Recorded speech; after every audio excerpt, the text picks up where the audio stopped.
जय हिंद दोस्तों, स्वागत है आप सभी का मेरे YouTube चैनल SVN क्लासेज में। पढ़ाई आपकी चल रही होगी, अच्छा है।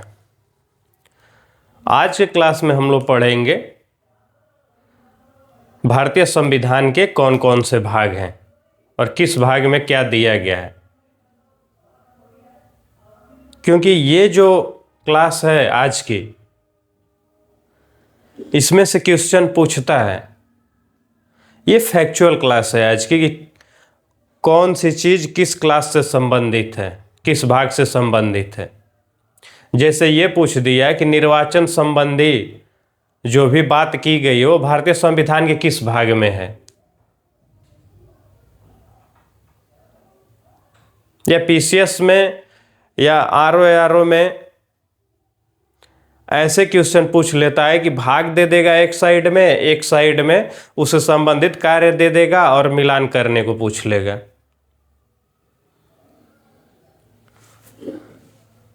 तो ये सारी चीजें हैं।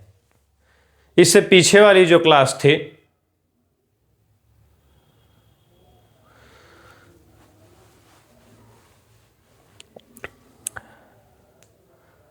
उसमें हम लोगों ने बहुत सारी चीज़ों के बारे में जाना था, भारतीय संविधान की विशेषताओं के अंतर्गत। और आज के क्लास में हम लोग भारतीय संविधान के कितने भाग हैं, संविधान जब बन के तैयार हुआ था, लागू हुआ था, तब कितने भाग थे, वर्तमान में कितने भाग हैं, इन सारी चीज़ों पे बात करेंगे। तो देखिए, जब भारत का संविधान मूल रूप से तैयार हुआ था उस टाइम भारतीय संविधान में 22 भाग थे।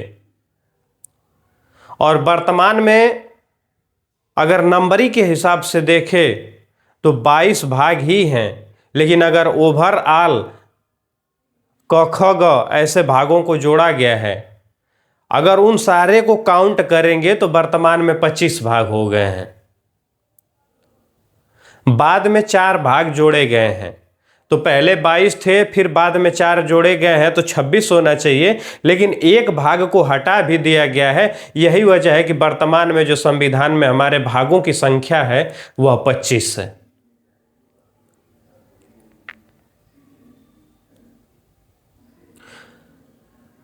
तो 4 नए भाग देखिए, मूल संविधान में 22 भाग, वर्तमान में 25 भाग।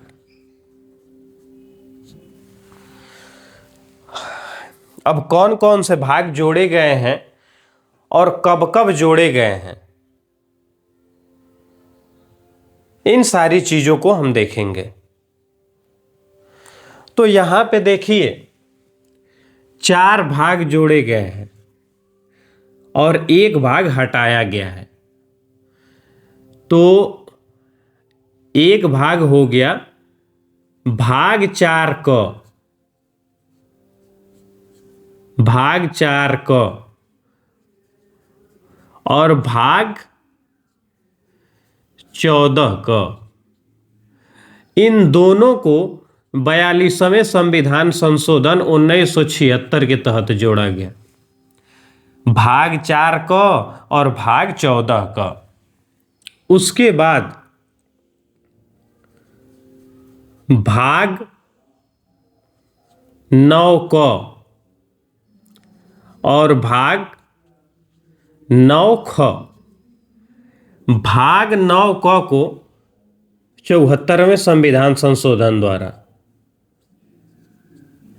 1992 में, और भाग 9 ख को 97वें संविधान संशोधन 2011 के तहत जोड़ा गया। देखिए, सबसे पहले हम चर्चा कर ले कि कौन से भाग बड़े हैं और कौन सा भाग हटाया गया है। उसके बाद एक एक भाग को हम देखेंगे कि इस भाग में क्या है, इस भाग में क्या है।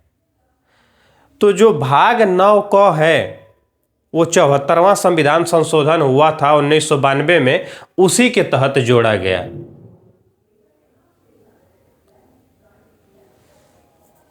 इसमें नगर पालिका के बारे में बताया गया है।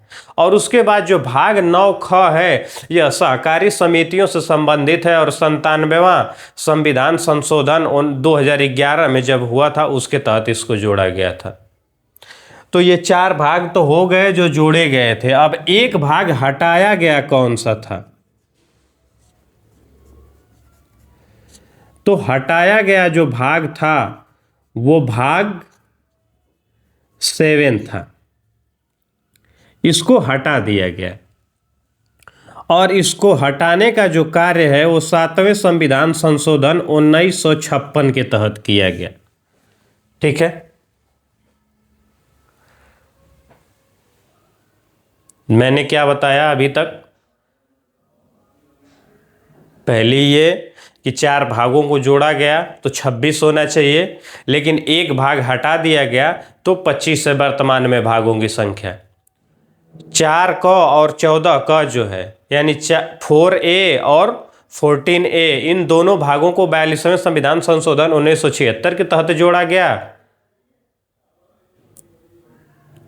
4A है, उसमें मूल कर्तव्यों के बारे में बताया गया है, और 14A जो है वो ट्रिब्यूनल अर्थात अधिकरण से संबंधित है, उसके बारे में बताया गया है। उसके बाद 9क और 9ख जोड़ा गया।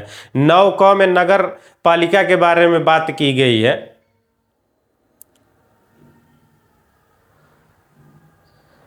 तो 9क को 74वें संविधान संशोधन द्वारा जोड़ा गया और 9ख को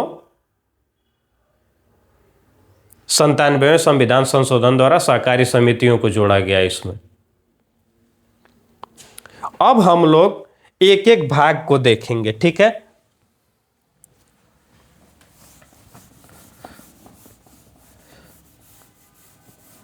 यहां से क्वेश्चन बनने की ज्यादा संभावना होती है। जो भाग जोड़े गए हैं बाद में और जो भाग घटाए गए हैं, यहां से क्वेश्चन अधिकतर बार बार एग्जाम में पूछता है कि कब जोड़ा गया, क्या जोड़ा गया। देखिए, जो भारत के संविधान का भाग 1 है वह संघ और उसके राज्य क्षेत्र,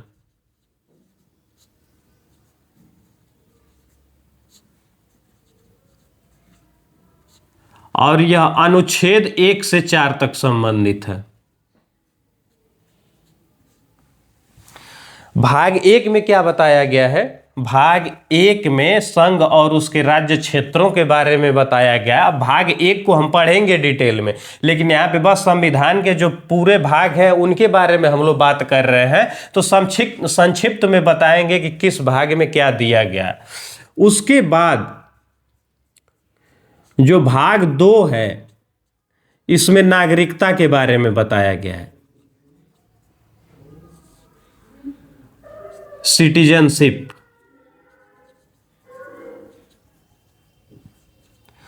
और नागरिकता के बारे में अनुच्छेद 5 से 11 तक बताया गया है। तो भाग 2 में क्या बताया गया है? भाग 2 में नागरिकता के बारे में बताया गया है और यह 5 से 11 तक दिया गया है। उसके बाद जो अगला भाग आता है वो भाग 3 है, और भाग 3 में मूल अधिकार दिए गए हैं भारतीय नागरिकों को। इन सारी चीज़ों के बारे में चैप्टर वाइज हम लोग डिटेल में पढ़ेंगे। फंडामेंटल राइट्स, और इनका जो वर्णन किया गया है वो 12 से 35 तक किया गया है। देखिए, 1 से 4, फिर 5 से 11, फिर 12 से 35। उसके बाद जो भाग 4 है, इसमें राज्य के नीति निदेशक तत्व के बारे में बात किया गया है। राज्य के नीति निदेशक तत्व, डीपीएसपी, अर्थात directive principles of state policy, यह भाग 4 में है और यह अनुच्छेद 36 से लेकर 51 तक इसके बारे में बात की गई है। इसके बाद भाग 5 है, और सबसे बड़ा भाग हमारे भारतीय संविधान का यही है। और भाग 5 में संघ सरकार के बारे में बताया गया है, संघ सरकार के बारे में। और यहाँ पे 52 से लेके और 151 तक के जो अनुच्छेद हैं वो संघ सरकार से संबंधित हैं भाग 5 में। और भाग 5 में कई अध्याय दिए गए हैं, जैसे अध्याय 1 है, अध्याय 2 है, अध्याय 3 है,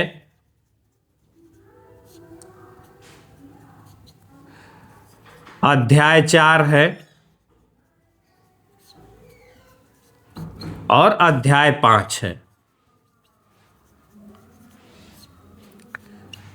तो भाग जो भारतीय संविधान का जो 5वां भाग है वह सबसे बड़ा भाग यही है और विस्तृत भाग यही है, और इसमें संघ सरकार के बारे में बात की गई है। अब देखिए, इसको जो भाग 5 है इसको 5 अध्यायों में बांटा गया है। तो पहले अध्याय में कार्यपालिका की बात की गई है और कार्यपालिका का जिक्र अनुच्छेद 52 से 78 तक किया गया है।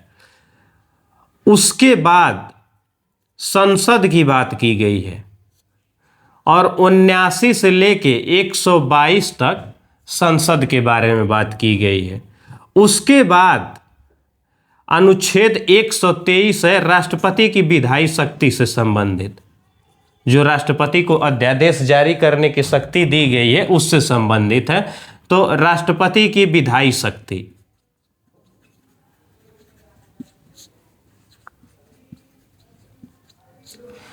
इसके बाद भाग 4 में 124 से 147 तक अनुच्छेद दिए गए हैं और इसमें क्या किया गया है कि जो संघ की न्यायपालिका है उसके बारे में बात की गई है।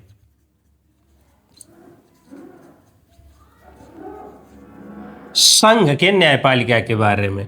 और 148 से लेके 151 तक जो भारत का नियंत्रक महालेखा परीक्षक होता है उसके बारे में जानकारी दी गई है।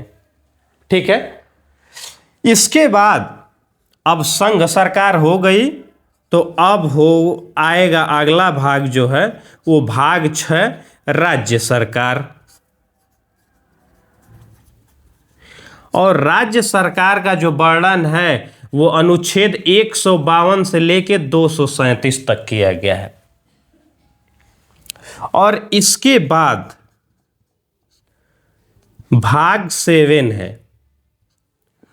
और इसको निरस्त कर दिया गया है और इसी के तहत अनुच्छेद 238 को भी निरस्त कर दिया गया। भाग 7 को मैं बता चुका हूं कि एक भाग हटाया गया, 7वां जो संविधान संशोधन 1956 के तहत एक भाग को हटाया गया, वह भाग 7 था और इसी के तहत अनुच्छेद 238 को भी हटाया गया। तो ये भाग 7 तक हो गई सारी चीजें। ठीक है। अब यहां पे देखिए, संघ सरकार की बात हो गई, राज्य सरकार की बात हो गई, तो अब यहां पे हम यूनियन टेरिटरी की बात करेंगे। तो भाग 8 अर्थात संघ राज्य क्षेत्र, यूनियन टेरिटरी संघ राज्य क्षेत्र। और यहां पे जो बात की गई है वो अनुच्छेद 239 से लेके 242 तक की गई है। ठीक है। अनुच्छेद 239 से लेके 242 तक यूनियन टेरिटरी के बारे में बात की गई है। तो इतना आप लोग नोट कर लेंगे। देखिए, एक बार फिर इस चीज को रिवाइज कर देता हूं, फिर इसको मिटाऊंगा, उसके बाद आगे के भागों को कंटिन्यू रखूंगा। पहले मैं बताया हूं कि 4 भागों को जोड़ा गया, 4 क, 14 क, उसके बाद 9 क और 9 ख। 4 क और 14 क को जोड़ा गया 22वें संविधान संशोधन 1976 के द्वारा। भाग 9 क को 74वें संविधान संशोधन 1992 के तहत जोड़ा गया और भाग 9 ख को 97वें संविधान संशोधन 2011 के द्वारा जोड़ा गया। और एक भाग को हटाया गया 7वें संविधान संशोधन के द्वारा उसमें जो संघ राज्य क्षेत्रों से संबंधित प्रथम अनुसूची में एक खंड ब दिया गया था। किस किस भाग में दिया गया था? जो भाग 7 है इसमें प्रथम अनुसूचित से संबंधित भाग एक खंड ब दिया गया था, तो उसी को हटाया गया यहाँ से, क्योंकि बाद में भाषाई आधार पर राज्यों का पुनर्गठन किया गया। इसी वजह से इसमें जो संघ राज्य क्षेत्रों में खंड ब था प्रथम अनुसूची में, उसको हटाया गया, तो इस भाग को ही हटा दिया गया। अब बाद में भाषाई आधार पर राज्यों का पुनर्गठन हुआ था, तो हम ये भी पढ़ेंगे राज्यों के पुनर्गठन के बारे में, जब संघ राज्य क्षेत्र पढ़ेंगे तो वहां पे पढ़ेंगे। तो पहले भाग में हमने बताया कि अनुच्छेद 1 से 4 तक दिया गया है संघ और उसके राज्य क्षेत्रों के बारे में, कि भारत में 28 राज्य हैं, 8 केंद्र शासित प्रदेश है, सबके बारे में डिटेल में दिया गया। उसके बाद भाग 2 नागरिकता सिटीजनशिप के बारे में हमने बताया कि अनुच्छेद 5 से लेकर 11 तक दिया गया। उसके बाद हमने भाग 3 में बताया कि यह मूल अधिकारों से संबंधित भाग है, अनुच्छेद 12 से लेकर 35 तक यहाँ पे वर्णित है। उसके बाद भाग 4 में हम लोगों ने बात किया राज्य के नीति निदेशक तत्व, directive principles of state policy के बारे में हमने बात किया, और वहां पे बताया कि यह भाग अनुच्छेद 36 से लेके 51 तक है, क्योंकि कभी कभी पूछ देगा कि भाग 4 किस अनुच्छेद से संबंधित है। तो अगर आप जानते रहेंगे कि यह भाग इतने से इतने अनुच्छेद तक है, तभी आप उस क्वेश्चन का जवाब दे पाएंगे। उसके बाद भाग 5 में संघ सरकार के बारे में बताया गया है, और अनुच्छेद 52 से लेके 151 तक की बात की गई है। उसके बाद राज्य सरकार के बारे में भाग 6 में बताया गया है, और वहां पे 152 से लेके 237 अनुच्छेद तक का जिक्र किया गया है। उसके बाद भाग 7 को निरस्त कर दिया गया है, और भाग 8 में क्या किया गया है? संघ राज्य क्षेत्र अर्थात यूनियन टेरिटरी के बारे में बात की गई है, और अनुच्छेद 239 से लेके 242 तक की बात की गई है। ठीक है, तो यहां तक आप लोग नोट कर लीजिए, हम साइड हो जाते हैं।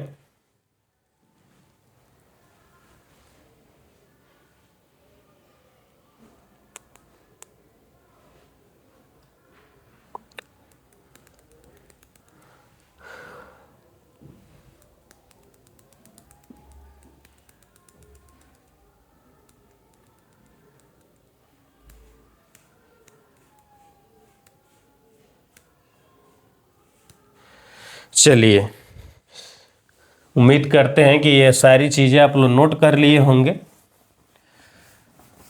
तो भाग 8 तक यहां पे हो गया था।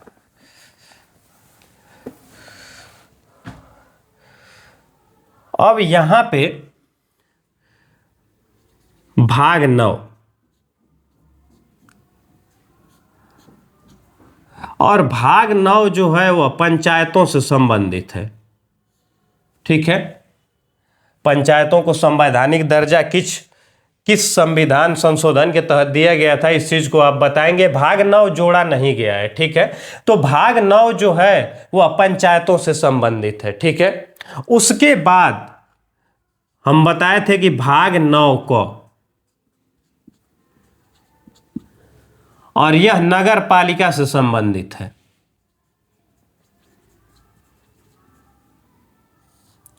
और यह 74वें संविधान संशोधन 1992 के तहत जोड़ा गया था, यह बता चुके हैं।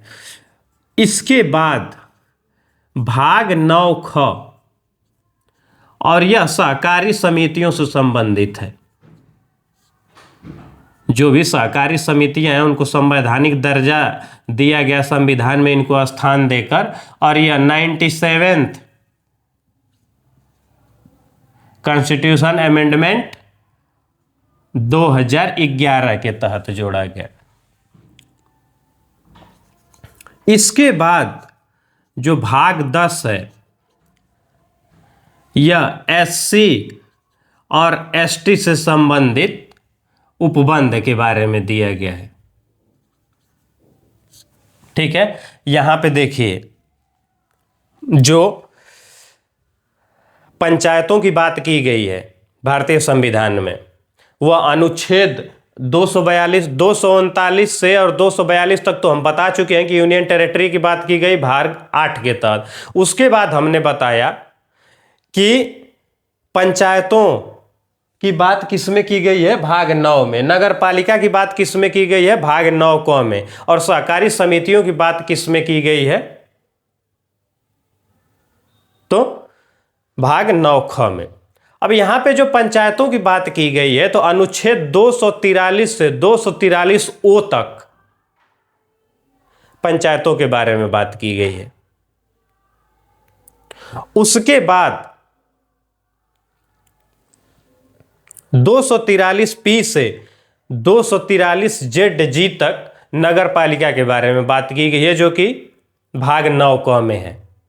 और 243 जेड जी के बाद जेड एच से 243 जेड टी तक सहकारी समितियों के बारे में बात की गई है, भाग 9 ख में।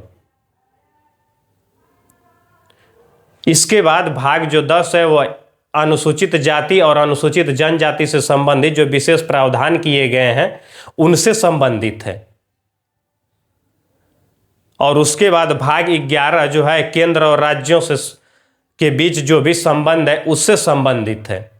और भाग जो 12 है वह वित्त से संबंधित है।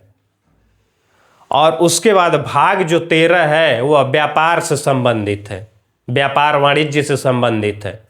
उसके बाद जो भाग 14 है वह संघ एवं राज्य के अधीन जो सेवाएं हैं उनसे संबंधित है। और भाग जो 15 है वह निर्वाचन से संबंधित है। तो इतने सारी चीज़ों के बारे में हम लोग जानकारी ले लेते हैं। देखिए यहाँ पे 243 से 243 ओ तक, फिर यहाँ पे 243 पी से 243 जेड जी तक, और फिर यहाँ पे 243 जेड एच से 243 जेड टी तक बात की गई। यहीं पे अगर इसी को नंबरिंग के हिसाब से आप लोग देख लेंगे कि क किस जगह पे आ रहा है, पी की जगह पे क्या आ रहा है, क्योंकि कभी कभी हिंदी में भी इस चीज़ों को लिख देता है। ठीक है, अब 243 तक हो गया। ठीक है, उसके बाद यहाँ पे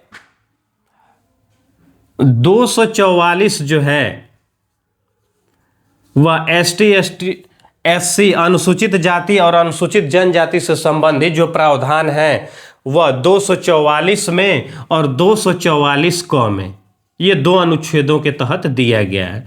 और इसके बाद जो भाग 11 है वह केंद्र राज्य संबंध के बारे में बताता है। केंद्र राज्य संबंध, और यह जो प्रावधान है वो अनुच्छेद 245 से लेके 263 तक है। ठीक है, इसके बाद जो भाग 12 है वह वित्त से संबंधित है।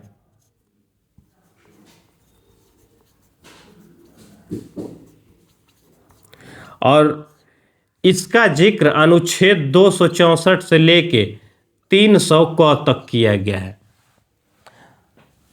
और भाग 13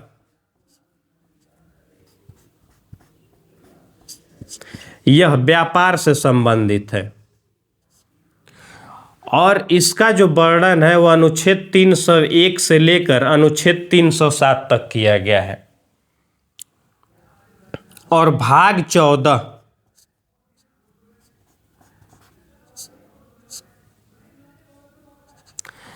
यह संघ और राज्य के अधीन जो सेवाएं हैं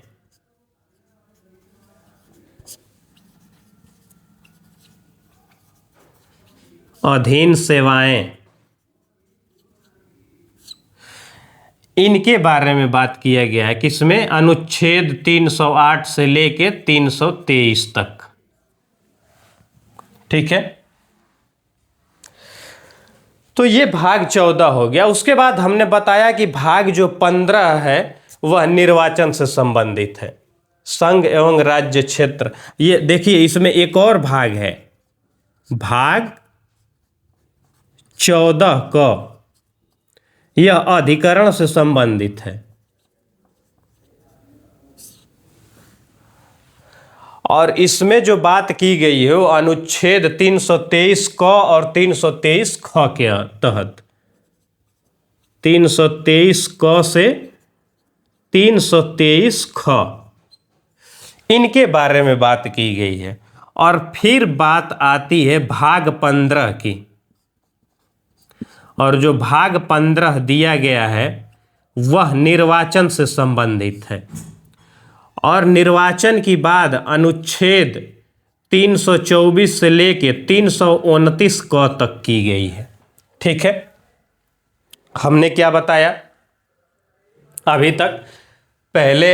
पहला जो स्लाइड था उस पे हमने भाग 8 तक बात कर लिया था। उसके बाद हमने भाग 9 के बारे में बताया कि भाग 9 में पंचायतों के बारे में बताया गया है। ठीक है, और भाग 9 जो है वह अनुच्छेद 243 से लेके 243 ओ तक है।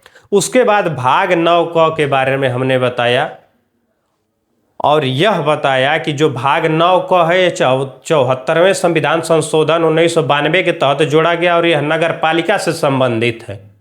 और इससे संबंधित जो प्रावधान है वो अनुच्छेद पी से जेड जी तक किए गए हैं। उसके बाद भाग 9 ख के बारे में हमने बताया कि असहकारी समितियों से संबंधित है, और इस भाग को भी जोड़ा गया था 97वें संविधान संशोधन 2011 के तहत। और इसमें जो अनुच्छेदों की बात की गई है ZH से लेके ZT तक की बात की गई है। उसके बाद भाग 10 पे आए हम लोग, और अनुसूचित जाति और अनुसूचित जनजाति से संबंधित कुछ प्रावधान किए गए हैं अनुच्छेद 244 और 244 क के तहत, वो भाग 10 में लिखा गया है। फिर भाग 11 के बारे में हमने बताया कि भाग 11 में केंद्र और राज्य के संबंधों के बारे में बात की गई है, और 245 से लेकर 263 तक के जो अनुच्छेद हैं वह केंद्र राज्य संबंध के बारे में बताते हैं। जैसे कि विधायी संबंध हो गया 245 से 255 तक है, और प्रशासनिक संबंध हो गया जो कि 256 से लेकर 263 तक है। तो इन सारी चीज़ों के बारे में जब हम पढ़ेंगे तो डिटेल में बताएंगे। यहाँ पे हम लोग भाग की बात कर रहे हैं। उसके बाद भाग 12 में हमने बताया कि यह वित्त संपदा से संबंधित है। भाग 12 के बारे में हमने बताया कि यह वित्त संपदा से संबंधित है, और इसमें जो बातें की गई हैं वो अनुच्छेद 264 से लेके 300 क तक की गई है। इसके बाद हमने बताया कि भाग 13 जो है वह व्यापार और वाणिज्य से संबंधित है, और इसके बारे में बाद अनुच्छेद 301 से लेकर 307 तक की गई है। उसके बाद हमने बताया कि भाग जो 14 है वो संघ एवं राज्य के अधीन जो सेवाएं हैं उनसे संबंधित है, और इसका वर्णन अनुच्छेद 308 से लेकर 323 तक में किया गया है। और इसके बाद हमने बताया है आप लोगों को भाग 14 क, और भाग 14 क में हमने बताया कि यह अभी जोड़ा गया था 42वें संविधान संशोधन 1976 के द्वारा, और इसमें अधिकरण अर्थात ट्रिब्यूनल की बात की गई है। जो राष्ट्रीय हरित न्याय अधिकरण आप देखते हैं, इनसे संबंधित ट्रिब्यूनल से संबंधित जो भी चीजें हैं वो भाग 14 क में है, और यह अनुच्छेद 323 क और 323 ख से संबंधित है। इसके बाद इस स्लाइड पे हमने लास्ट जो बताया वह बताया कि जो भाग 15 है वह निर्वाचन से संबंधित है, और निर्वाचन से संबंधित जो चीजें दी गई हैं वो अनुच्छेद 324 से लेकर 329 क तक दी गई है। और इसके बाद हम लोग आगे पढ़ेंगे, इसको आप लोग नोट कर लीजिए।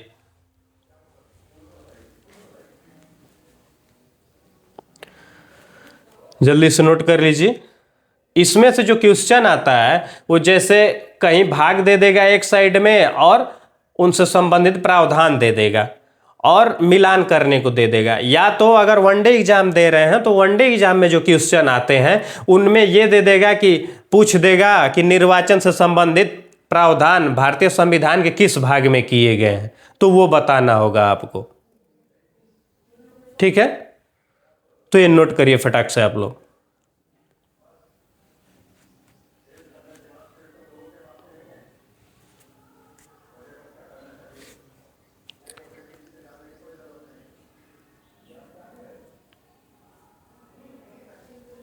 ठीक है, उम्मीद करते हैं कि आप लोग नोट कर लिए होंगे। और हम लोग अनुच्छेद 329 क तक पहुंच चुके हैं और भाग 15 तक हम लोग देख लिए हैं। अब भाग 16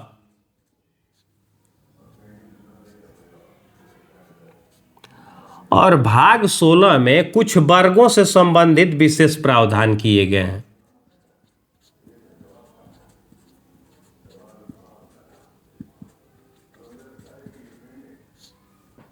विशेष प्रावधान जैसे देखिए, राष्ट्रीय पिछड़ा वर्ग आयोग है, इन सारी चीज़ों का जो गठन है वो इसी भाग से संबंधित है।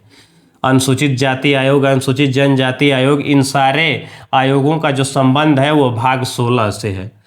तो कुछ वर्गों से संबंधित जो विशेष प्रावधान है वह भाग 16 में दिए गए हैं, अनुच्छेद 330 से लेकर 342 तक। ठीक है, अनुच्छेद 330 से लेकर 342 क तक दिया गया है इसमें। ठीक है, और उसके बाद जो भाग 17 है वह राजभाषा से संबंधित है, अर्थात हमारे भारत में किन किन भाषाओं को राजभाषा का दर्जा दिया गया है इनसे संबंधित है। और इनसे संबंधित वर्णन संविधान के अनुच्छेद 343 से लेकर 352 तक में किया गया है। तो ये हो गया 16, ये हो गया 17। अब अगला जो है वह भाग है 18 और यह आपात उपबंध से संबंधित है।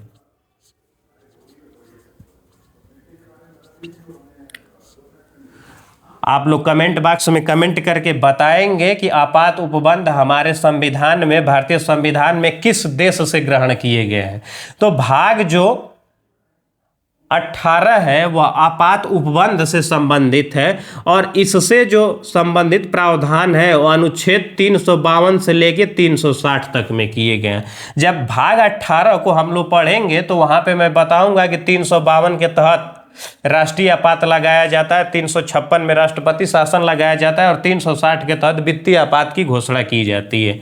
उसके बाद भाग जो 19 है इसमें प्रकीर्णन की बात की गई है। ठीक है, भाग 19 में प्रकीर्णन की बात की गई है और इससे जो संबंधित अनुच्छेद है वो 361 से लेके 367 तक के बारे में बात की गई है। उसके बाद जो भाग 20 है यह संविधान संशोधन से संबंधित है। संविधान संशोधन, और इसके बारे में जो वर्णन किया गया है वो एक अनुच्छेद में किया गया है, अनुच्छेद 368 में। ठीक है, और उसके बाद भाग 21। ठीक है, और यह जो संबंधित है वह अस्थायी और संक्रमणशील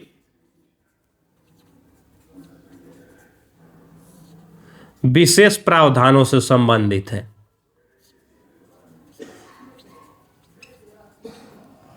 विशेष प्रावधानों से संबंधित है।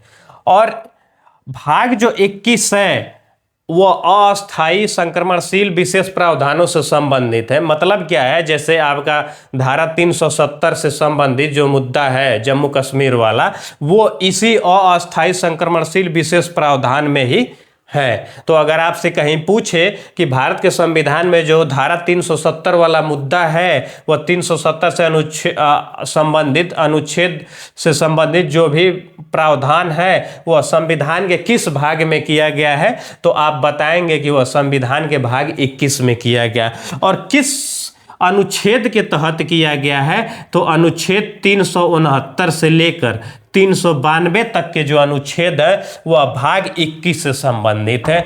और संविधान का जो अंतिम भाग है हमारे, भाग 22 और यह संबंधित है संक्षिप्त नाम, उसके बाद हिंदी में प्राधिकृत पाठ एवं निरसन के बारे में, और यह जो संबंधित है अनुच्छेद 393 से 395 तक। ठीक है, देखिए जो भाग 22 है इसमें संविधान का हमारे नाम क्या है और संविधान लागू कब से हुआ अर्थात प्रारंभ की तिथि भी इसमें दी गई है, और हिंदी में प्राधिकृत पाठ के भी बारे में बताया गया है, और निरसन अर्थात संविधान लागू होने के साथ ही जो भारत में संविधान लागू होने से पहले शासन किया जा रहा था, भारत शासन अधिनियम 1935 के तहत और भारतीय स्वतंत्रता अधिनियम 1947 के तहत भारत में शासन हो रहा था जब तक भारत का संविधान लागू नहीं हुआ था। तो अब जैसे ही भारत का संविधान लागू हो गया तब से वो दोनों जो अधिनियम है वो निरस्त कर दिए जाएंगे या किए जाते हैं। तो निरसन के बारे में भी 393 से लेके जो 395 है भाग 22 में ही बताया गया है। तो एक बार इस खंड को भी हम रिवाइज कर लेते हैं, जैसे पीछे के 2 स्लाइड में मैंने बताया है आप लोगों को। तो देखिए इसमें जो भाग 16, तो भाग 16 में कुछ वर्गों से संबंधित विशेष प्रावधानों के बारे में हमने बताया, और वहां पे बताया कि यह अनुच्छेद 330 से लेके 342 क तक है भाग 16, और राष्ट्रीय पिछड़ा वर्ग आयोग, राष्ट्रीय जनजाति आयोग, इन सारी चीज़ों के बारे में, अनुसूचित जाति आयोग, अनुसूचित जनजाति आयोग, इन सारी चीज़ों के बारे में जो प्रावधान है वह भाग 16 में ही है। उसके बाद भाग 17 में हमने बताया कि जो भाग 17 है वह राजभाषा से संबंधित है, और इससे जो संबंधित अनुच्छेद है वह अनुच्छेद 343 से लेकर 351 तक दिया गया है।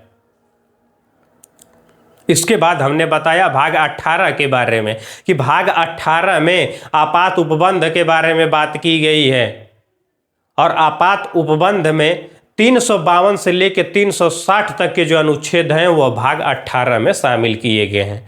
इसके बाद भाग 19 में हमने बताया कि प्रकीर्णन के बारे में बात की गई है, और 361 से लेकर 367 तक के जो अनुच्छेद हैं वह भाग 19 से संबंधित है। उसके बाद हमने बताया कि जो भारतीय संविधान का भाग 20 है वह संविधान में संशोधन से संबंधित है, और इसके बारे में जो जिक्र किया गया है वह अनुच्छेद 368 में किया गया है।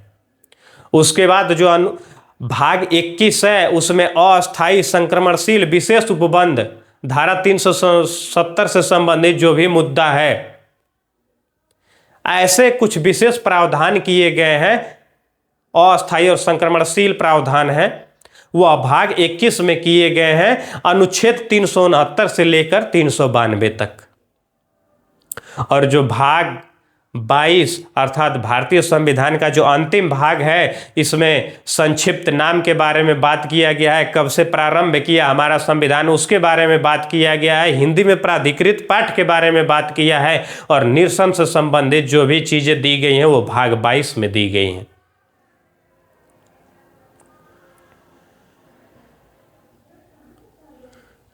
तो आज के क्लास में दोस्त हमने पढ़ा भारतीय संविधान के भागों के बारे में।